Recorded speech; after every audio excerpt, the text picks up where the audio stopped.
Hi, I'm David Fuller. Welcome to Sense in the City, Athens, or welcome back if you're a subscriber or regular listener. Thanks for all your comments and feedback. We love hearing your reactions to the episodes. You can contact us via all the usual social media channels and via the website. In this episode, I sit down with Alexia Ambrazi to discuss the unique coffee culture of Athens, from traditional Greek coffee to frappes and freddos. Don't worry, it'll all become clear.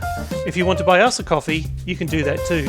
Just go to buymeacoffee.com/sense. Let's get into it. So here we are at that Capo Cafe, which has been around since 1991 in Kolonaki Square, one of the sort of more trendy, posh, cool areas of Athens. And Da Capo is like the heart and soul of Kolonaki Cafe culture. And we're here today to speak about exactly that, Athens's coffee culture. And there's a lot of it around, isn't there? There is. The fact that it's 3 o'clock on a Sunday afternoon and people are drinking coffee and not beer says a lot. Beer at 3 o'clock? On a Sunday? Of course. Well, Dave, since how long have you been coming to Athens? It's quite a long time now. First time I came to Greece was in 1999, actually. Okay. I came on my own as a backpacker. All right. I didn't make it to Kolonaki. I didn't have the budget. Yeah, it wouldn't be a backpacker's preferable sort of area of perambulating. So you know enough about how much Greeks love their coffee. Yeah, so that was the first time, and then I met my wife in London, and she is half Greek. Three times a year. So you didn't meet her in Athens as a backpacker? No. Ah. So yeah, last 10, 11 years I've been here pretty much Christmas, Easter, summer, every year. So you know the place I know it pretty well. Okay, so tell me how you would order your favorite coffee. We're both drinking espressos now, called espresso Freddo, which we'll be talking about in a minute and explaining to people what the different types of favorite coffees are. So that's one of the definite favorites. But I want you to tell me how you would order that in Greek. So I used to order a frappe. When you first came here? Yeah, so there's only two words that I knew. So in my very, very broken, it would be frappe metrio, which I believe means 1 sugar. Well, metrio is 2 teaspoons usually. Okay. It's Medium sweetness. Mm-hmm. Yeah. And what about the milk? No milk. So how do you say that? I know the milk bit's gala, but I can't remember the other bit. Oh my God! So you've been coming since 1999 and you don't know how to say. Well, I know that polygala is more milk, lots of milk, but I don't order it like that. But I know that. Okay, so this is a chance to teach you and our listeners how to order a Greek coffee without sugar. So that's sketos. So sketo. And then if you're having coffee with a little bit of sugar, so that's like say half to 1 teaspoon, that's meoligi. Then there's metrios, and then there's glikos, which is sweet, which would be say 3 teaspoons. And believe it or not, some people have it extra sweet, which would be polyglikos. I do believe it, yes. And then there's sketos, megala, me polygala, as you said. And also, people choose the type of milk. So they might like it with plain milk, so it's just gala, or they might like it with evaporated milk. Right. Which here is usually nounou. And then there's the froth milk. Froth milk with afrogala, or chantilly, whipped cream. Yeah, now we're getting into dessert. It's not coffee. Well, you'd be surprised. I know that there's some people who make, because some people are so obsessed with having a good head of froth on their coffee that they actually have made egg white froth on people's coffees. Believe it or not. And I've had one of those without knowing. I was drinking a sort of unbaked meringue, and it was actually quite nice. But anyway, you mentioned a healthy heart omelette on top of your coffee. High protein coffee, exactly. So let's tell our listeners what frappe is, because that was the coffee of Greece since from the 70s until I would say the early 90s, mid 90s. Yeah, it was the thing that you saw everybody drinking. If you came to Athens or you're on the beaches or on the islands around, you'd see people drinking their frappes, and it used to last forever. But as I understand it, a frappe is basically instant coffee, like a Nescafe or the other brands are available. And the process of mixing instant coffee with a small amount of water and mixing it very fast, either with a beater or with a jug, creates a very strange foam, which I think you could probably use to do concreting with, actually. it's fairly solid, right? I mean, if you have ice underneath the foam, the ice will not float above the foam. Exactly. And the straw will stand straight up in it. It's fairly industrial strength stuff. It's definitely industrial strength stuff. And, you mentioned people drinking coffee on a Sunday afternoon and that being surprising. Well, frappe, being this turbocharged high caffeine coffee, I would see people drinking it usually around 8 o'clock at night. I mean, from the morning until even 8, 9 o'clock at night. Why? Because in the classic Greek weekend or holiday mode, you have a rest, a siesta, which are a bit rare nowadays, but then in the frappe years it was still more common. So you'd have a rest in the afternoon and then you drink your frappe, like as in maybe Australia people would drink probably the same few one. Red Bull and I think the Greeks must hold the record for the longest time sitting on one cup of coffee. Yeah, so you exactly. This always surprises me. I have never achieved that, but so you would have your frappe to keep you fueled all night long, because Greece is also famous not just for its coffee culture but for its nightlife culture. Yes, that's true. I have seen people in late afternoon, as you say, fueling up on the caffeine so they can get through their nightclub night. Exactly. Now going back to frappe, because this is as you said, it was a big deal. It was like part of the Greek culture, really. I mean, it represented what Greece was about. When you came here, especially, it was like really in its peak. So let's talk a little bit for a moment. And there's an industry around it. If you buy Nescafe or other we're not advertising here, by the way. We're not. Other coffees are available. Definitely not. Other coffees are available, but they'll come with a shaker. Just as bad. Right? Sorry, I have to say that because instant coffee is not a healthy coffee. But anyway. Indeed, but they come with a shaker, with a frappe shaker. Yeah. And there's frappe mixers, which those are still metal ones. Yeah, they still sell them. I saw it on my Instagram yesterday, someone advertising to me. I must have overheard us. So this mixer you're mentioning, it's like a mini mixer. It's like this plastic handle and it's got a battery in it, and it's got a little metal stick with a round, what is it called, mesh thing, and like you turn it on. And it like kind of whisks. The secret is not too much water.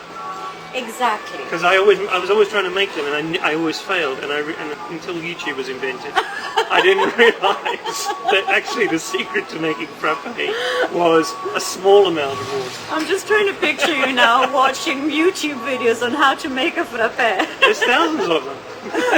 Wow. It was originally created at the International Trade Fair in Thessaloniki.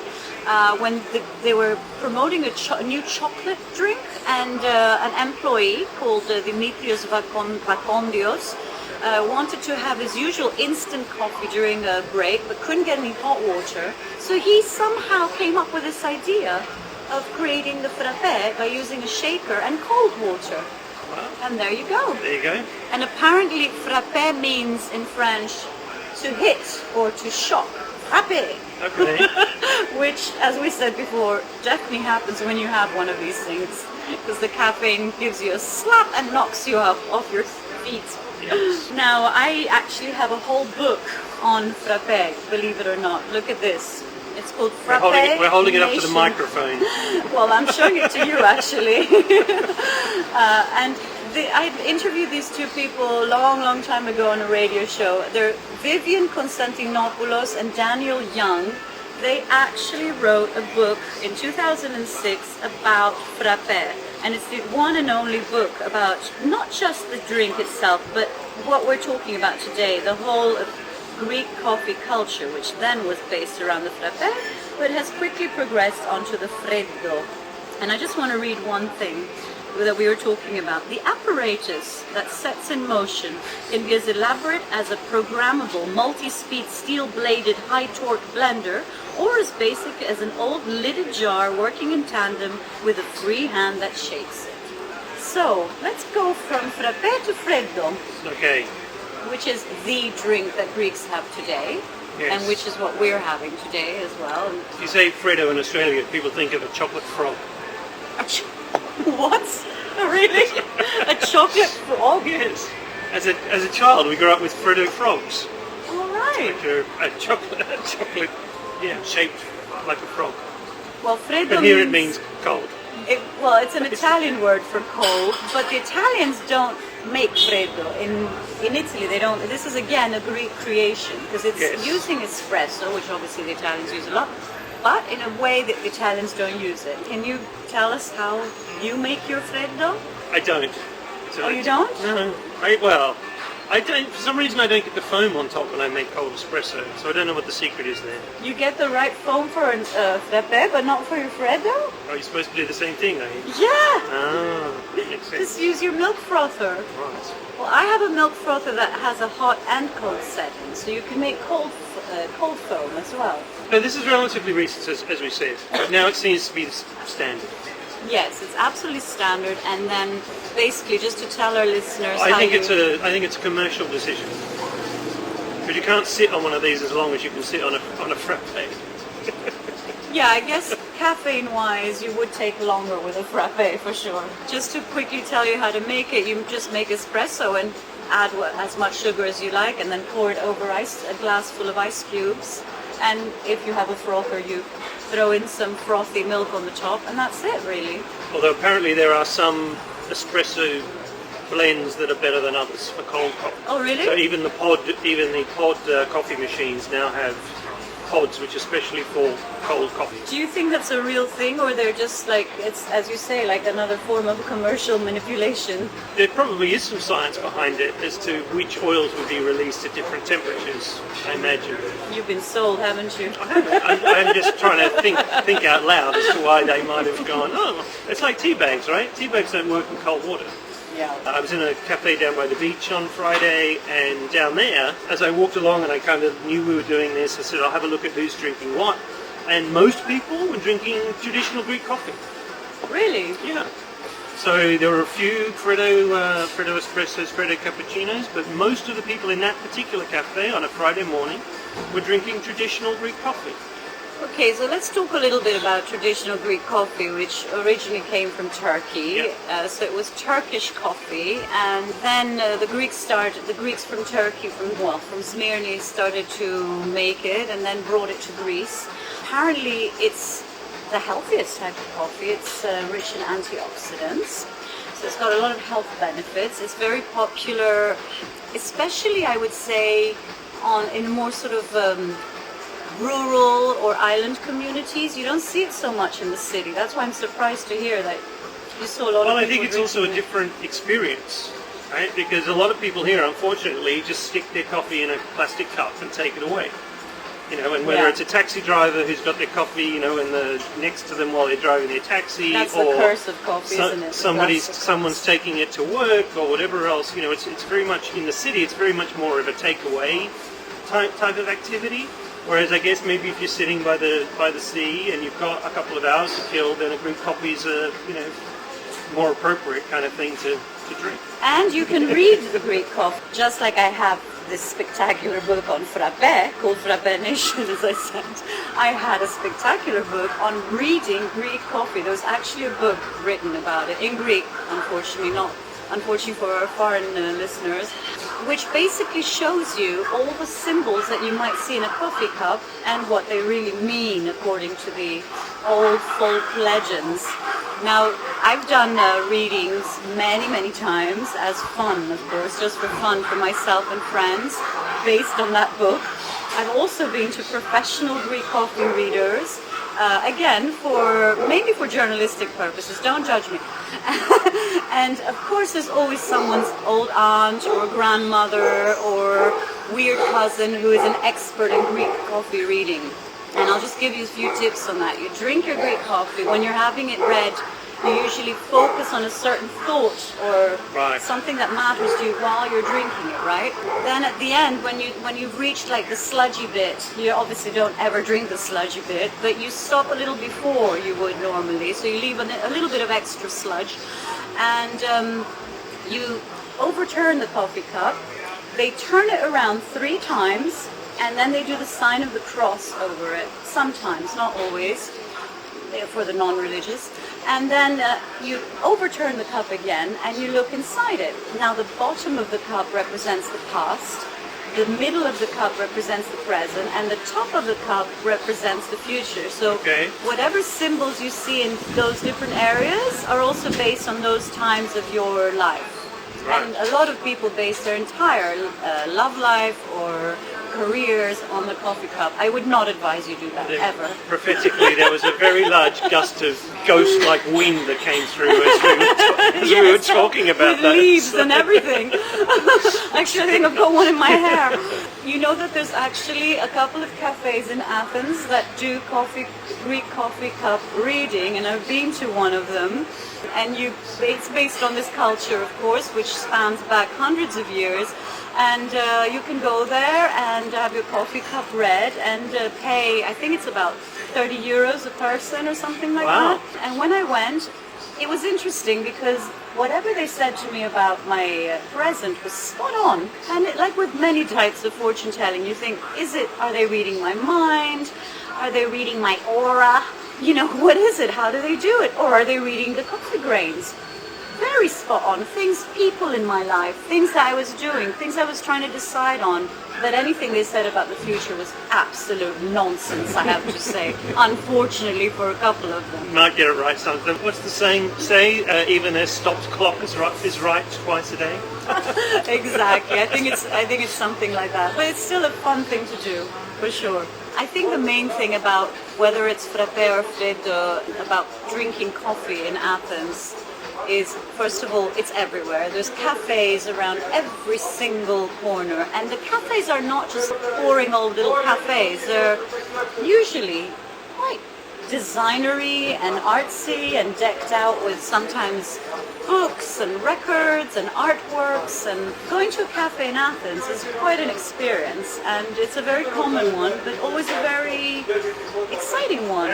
There's been sort of waves of coffee, and not just here, around the world, whether it be Melbourne, Australia is an incredible coffee city, to the point where you kind of feel intimidated going and ordering because you might order the wrong thing, and the baristas tend to look down their noses at you if you order the wrong thing. But here, I think it's like the bar culture here. It's changing with the times, and younger people expect different things from an older crowd. I think, though, Dave, tell me if you agree with this, that for Athenians, it's not so much about the coffee itself. It's more about just being out and chatting with your friends and watching the world go by and being extroverted by nature. Would you agree with that? Yeah, I think it's an excuse to get together and talk and it's be part of a community.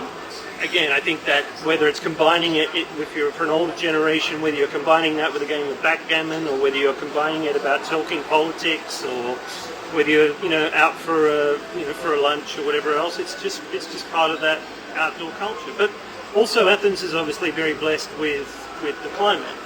So, you can sit outside with an outdoor heater, or you can sit with a fan, or you can sit, whatever. And so it's an activity you can do year round. Yes, we have good climate. And different people arrange their days around different, as you say, if you're young and you're going out to a nightclub, then maybe you go and have a coffee at 5 o'clock because you want to get through the night. And if you're someone who comes out in the morning for a 10 o'clock in the morning coffee, just because that's the routine, or you want to chat to your friends, or you want to talk. What I haven't seen, which is interesting, as much here as in other cities around the world, is that cafes have become workplaces. We're recording in summer 2021. The last 12 months or so, people have been working remotely or forced to work remotely. Before, if you go to London and you go to a coffee shop, you might see 10 people with a laptop working. And this was before COVID, Or you go to Melbourne in Australia and you might see 10 people working with a laptop.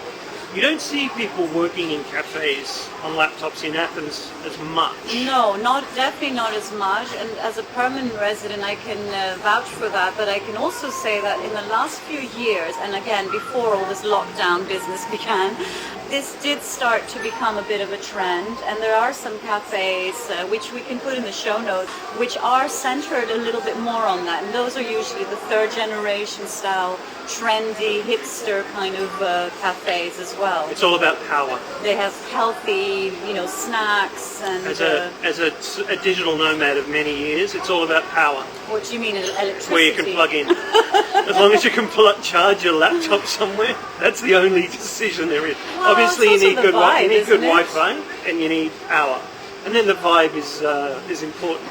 Because I used to go to this cafe. I had there was a period where I was moving house, and so I didn't have internet at my house because it was being transferred and to a new place. Anyway, and I was going a lot to this place in Exarchia called Caldi, which is one of the ones I mentioned. And it was very much for me also the fact that there's other people there working, and there's that buzzy but quiet vibe. It's not like 1,000 people blabbing on and laughing around you. Right.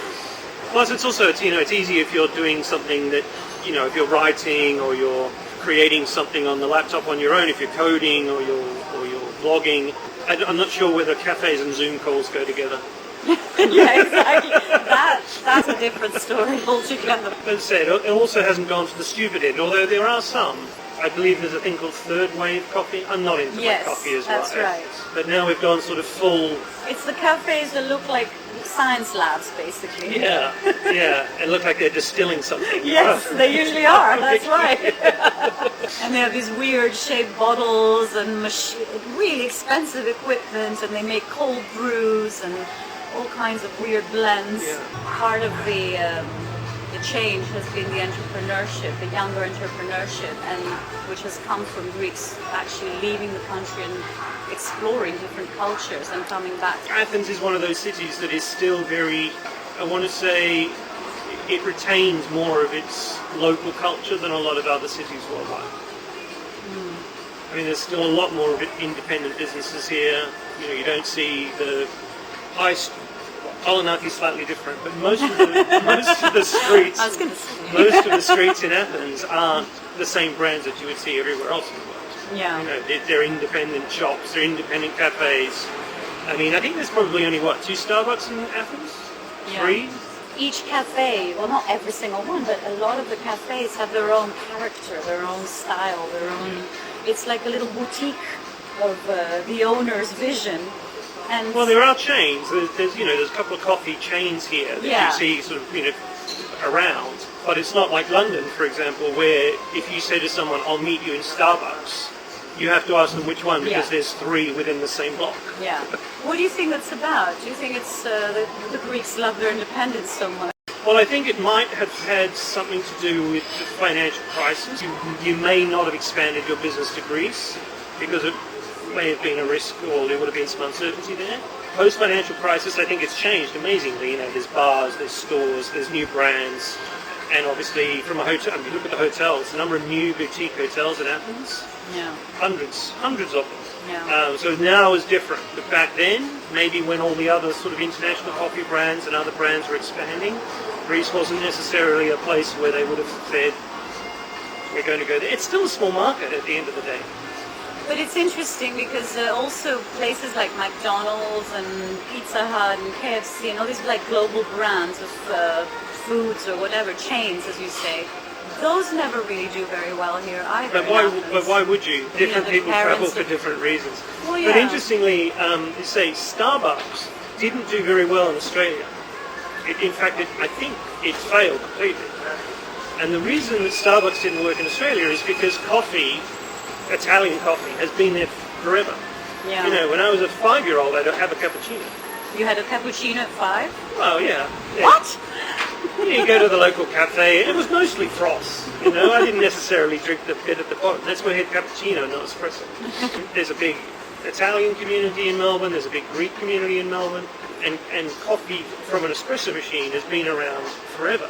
So when Starbucks brought their weird version, which is all milk and no coffee, Australian coffee drinkers kind of went, what is this? Yeah. You know, this isn't coffee as we know it. Originally, coffee houses, as I think you mentioned it much earlier, were called the Café, and it was just a place for men who would meet there and play their tavli and maybe swig a little bit of tsipuro or raki as well as the coffee, and just get away from the wives while the wives were talk politics very loudly. Talk politics or whatever. Yeah, listen to TV when there was TV very loudly as well. And the women were at home. And I've been to a few places like that in the middle of nowhere, on some, rural places where you literally walk into the cafe and it's all men, old men usually, and you're just like, oh my God. But that's changed so much, and I think that this whole cafe culture also represents that, that it's men and women, it's youth, it's being open, it's not this kind of closed culture. Yeah. Of sort of patriarchal culture. You're not shooed away from your table, whether it's food or coffee. In a lot of cities, you have a kind of sometimes spoken, some usually unspoken time limit on how long you stay, right? In Greece and in Athens, you can just spend hours and hours at your table, sipping your coffee. Even to the point where you can go for a swim. As I'm sure you experienced. Well, yeah, it happens here. It happens on the islands. You can sit in a cafe, you can have your coffee, and you can go and have a swim. Strip down to your swimming gear, go for a swim, come back to the same table, which is pretty interesting. I think that's pretty amazing, and especially for a country that has been through a financial crisis. I love the fact that this did not change. Yeah. They didn't try and sort of see people as numbers and how much money they can make in a day. It was more like, and people have been ordering a lot less than they used to since the financial crisis. Tell me honestly now, do you consider yourself a coffee drinker that, say, similarly to wine, can tell the difference between a really good coffee and a really terrible coffee? And I don't mean if it's burnt, obviously. Yes, sometimes. So what if I'm drinking something like a flat white, then sometimes I can't tell the difference. I couldn't tell you what the difference was, but I could say this is a newer. Yeah, some of the newer coffees do have a very distinct taste. I don't know what you can tell about a person, whether they're a coffee drinker or a tea drinker. Probably says something about them. So tea here isn't a thing at all. No, not really. No, it's still very niche. Well, you've got your mountain teas, which I think you spoke about in one of the episodes earlier, which is quite interesting. Probably one of those hidden secrets that needs to be rediscovered. I think Greeks look at tea more, as you mentioned, the mountain tea, more as a sort of restorative or medicinal kind of thing that they'll have in the winter. They'll have their chamomile or their mountain tea or their mint tea or whatever. They don't look at it as something to drink on a social basis, but it has improved. I mean, I remember in the 90s I used to travel to remote parts of Greece, for example, and be shocked. You'd be in some beautiful mountain village and ask for a cup of tea. This was during winter travels, and they'd offer Lipton or, one of those universal black tea brands. And I was like, hello, you have herbs practically growing into the walls here, and this is all you have? And that has changed. Now it's become more on trend for cafes, not only around Greece, but in Athens as well, to have Greek blends. And there's a lot of good Greek brands that make nice mixes of Greek, hand-picked, wild, organic, etc., alluringly Greek, healthy teas. Well, they look amazing. You go to a tea shop here, and there's just, the variety is incredible. Most of it in Greek, so you wouldn't know what it was unless you kind of knew what you were looking at. What's the difference between the price here? Because down in central Athens, a coffee will cost about $1.80. Here it would be about $3.50, I reckon. Down on the coast, they can charge up to €5. Well, if you're having the view to go with it, then obviously. Yeah, I took a photo. I'll look it up while I'm here. But I took a photo the other day in Monastiraki of the menu. Here we are. So this was a random coffee shop in Monastiraki. So the absolute centre of Athens. Espresso 150, double espresso 180, Americano 2, cappuccino 2, espresso Freddo 180. There you go. And your flat white Freddo, I've got no idea what that would taste like. Tea. £2 for tea. €2 for tea. That's a lot for 2 bags. But again, it depends on the cafe, not only the neighborhood. I mean, obviously in Kolonaki everything will be more expensive generally. But you can be in city, and if you're in a fancy, trendy, or hip kind of cafe, the coffee might be €3. Maybe just down the road in a more plain cafe, it will be like 150. Another thing that I've noticed at these third generation cafes is that they also, a lot of them actually sell they'll grind the coffee there for you and put it in bags, and you can take it home for your own cappuccino machine. Yeah, we like merch. Merch is good. Yeah, merch? Isn't that an Indian place? No, I mean merchandise. Oh, okay. It's also an Indian place in DC also. I got very confused there. And a lot of these cafes also, not a lot, but some of the sort of more popular ones now also have sites where you can either order delivery at home or order coffee that's ground for you and delivered. I think we're going to be kicked out. They're moving all the chairs away. Well, we're doing the Greek thing, the Athenian thing, and sitting out and having our coffee, and we will not budge. But I do want to have a whinge. A whinge? Oh, yeah, why? I want to have a rant around coffee in Greece. Go on, and the thing I want to whinge about is plastic cups, plastic lids, and plastic straws. I agree with you on all counts. I think it's the cold culture. So if you're doing paper cups, the sitting on a cold coffee for a long time and paper cups doesn't really work. No. So that's maybe why the plastic cups are around. But I don't see why every cup has to have a plastic lid, and every straw has to be plastic, and every plastic straw has to come in a plastic packet. I have to tell you one thing that I love this. There's this, it's a sort of sandwich and coffee chain called Grigoris. And they have, as an option where you go pick up your coffee, they have Greek pastizio pasta, which is like straws. Yeah. So you can, of course, the straw, again, if you leave it in your coffee for too long, you've got a noodle. You've got a noodle, a wobbly noodle. But if you're having your coffee, just slurping it down like I do, I think it's just a brilliant idea. Yeah. And you can always buy a packet of, when you're in Athens, buy a packet of pastizio pasta and use it as straws at home. Maybe some of these bigger brands and cafes need to take some leadership and say, don't offer straws as standard, or offer permanent straws. It must be a great branding opportunity to do metal straws with your brand kind of engraved into the side of it. I've talked to cafes about this, and they said it's very, very expensive to do that. Yeah, to get your own merch. I'm sure it is. Well, the other thing to do is what they do in Starbucks in the UK is they charge.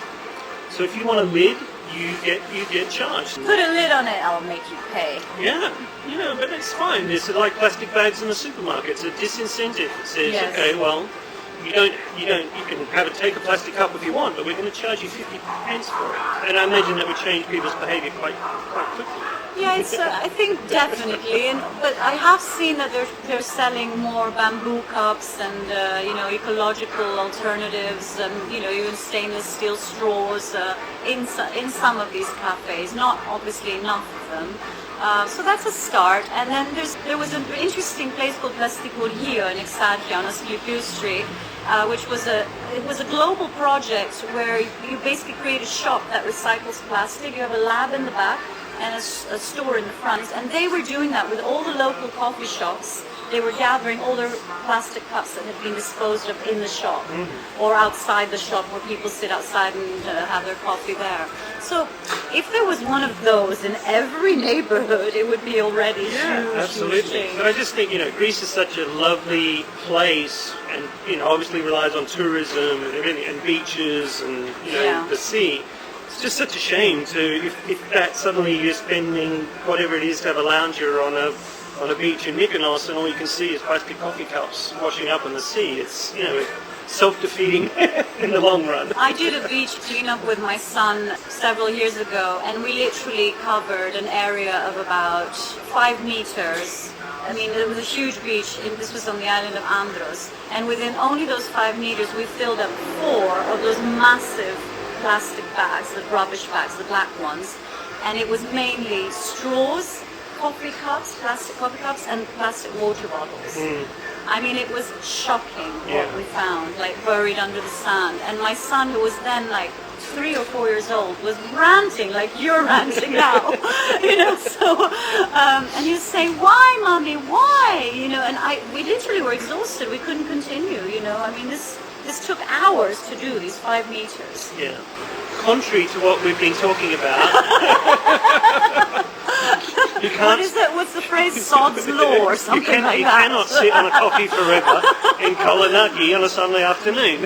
What is going on? I don't understand. So they've literally packed up all the chairs. Literally all the tables and all the chairs. tables, and we are the only ones left. Sweeping around us.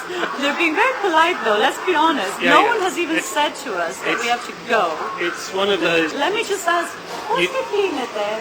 Okay, so that's something to let our listeners know, and us, that because of COVID, obviously there's less clientele generally everywhere. And on Sundays specifically, they shut earlier. Right. So it's as they say not a daily thing. As they say in the classics, you don't have to go home, but you can't stay here. Exactly, and especially in Athens, we don't have to go. Okay, shall we do that's it? That's for another episode. Okay. It was great chatting, and I think I'm all buzzed up now from all that caffeine. I've already had 2 coffees, so this was my third today. I don't normally drink coffee this late. Me neither. I imagine if we'd had a frappe. I had a frappe this morning. Oh my god, okay. And that's it for another edition of Sense in the City Athens. Thanks for joining us. Please like, share and subscribe. You can follow us on Instagram at Sense in the City Athens. You can find us on Facebook at Sense in the City World. And if you like what you hear and you want to support the team behind the podcast, you can become a Patreon subscriber or buy us a coffee.